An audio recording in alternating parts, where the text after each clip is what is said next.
I'm working on a preform of Swan River chert and removing most of the rough spots. Now I'm just going to try to zero in on a finished Nipawin type point, demonstrate some of the differences in the flaking that is typically seen on a Nipawin type point versus an agate basin type point. Difference in the flaking pattern itself, even though the overall profile outline tends to be quite similar. So I'll try to find that appropriate flaking and demonstrate it. And I'm probably just going to start on one end and work my way around and kind of keep going like that.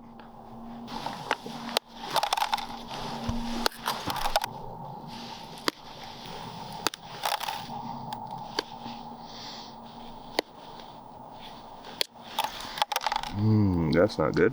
A nasty little step there.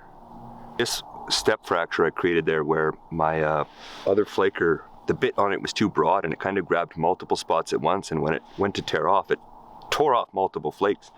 And a large one released above, but then this smaller one kind of crept up underneath. And now I have to be really careful. I can't drive any more in that direction, in that spot there. So I'm gonna have to kind of crawl the whole edge in, kind of tweaking the center line, working off the other face in order to get close enough to that I can actually clean that off. That at this stage of the game, that's a major whoopsies.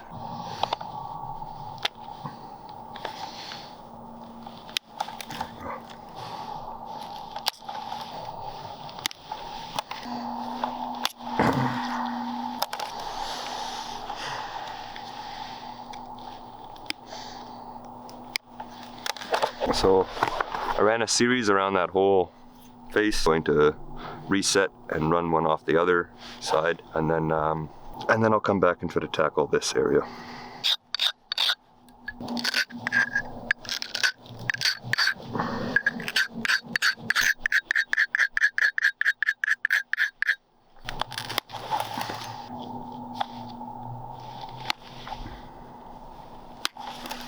In this spot, it's part of the original spall flake surface, and so I don't have any arises running up and down it from prior flakes, just in this particular area. And so I have to establish some, so I'm probably actually gonna quit coming from this side and then turn back to this side and come at it this way.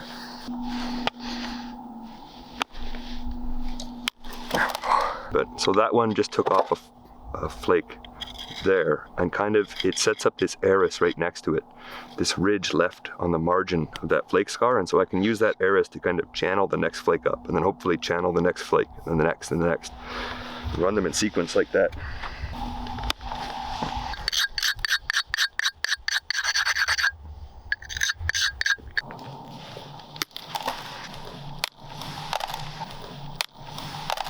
Sometimes Nipawin points didn't have such a lens-shaped cross-section. Sometimes they would have a more plano-convex, where it tends to be more flat on one side, and that's usually just due to difficulties or limitations in the material.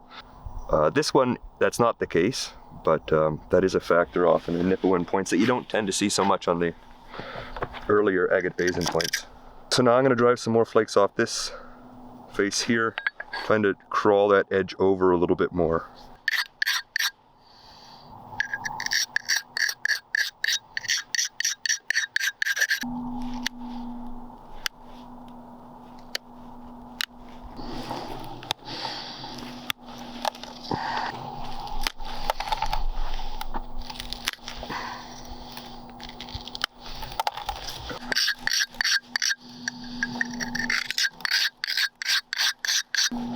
So one thing with the Nipawin points is they did tend to have, the pressure flakes tended to be fairly closely spaced towards the end there. So I've been spacing them out quite a bit more, just doing the earlier rough sort of mass removal.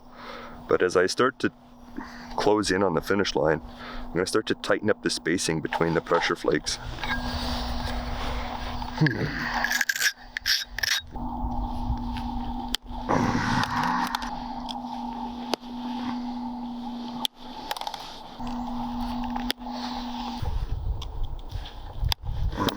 I'm going to try to clean off the step fracture now.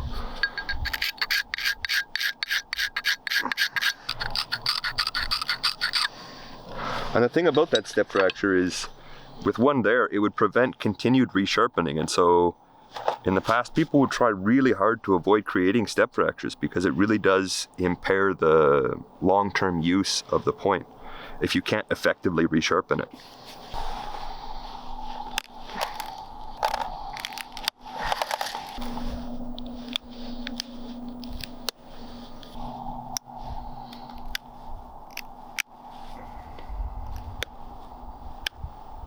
Nipawin points that the flakes don't just terminate on the median ridge, they do tend to crest over more often than you typically see with an agate basin.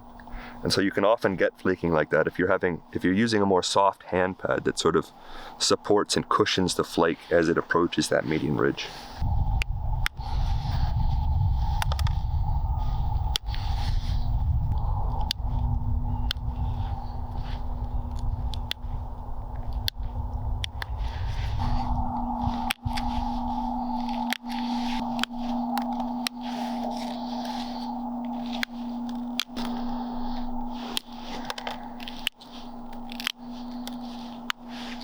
We're really close to the finish line. I do need to take a little bit more off the base.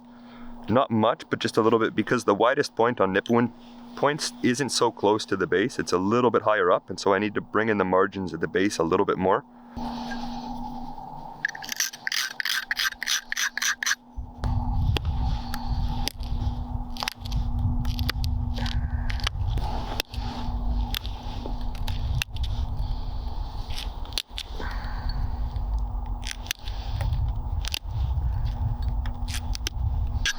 So this last bit, grinding the basal margins, grinding the base, this is a sort of a telltale characteristic of the early paleo points.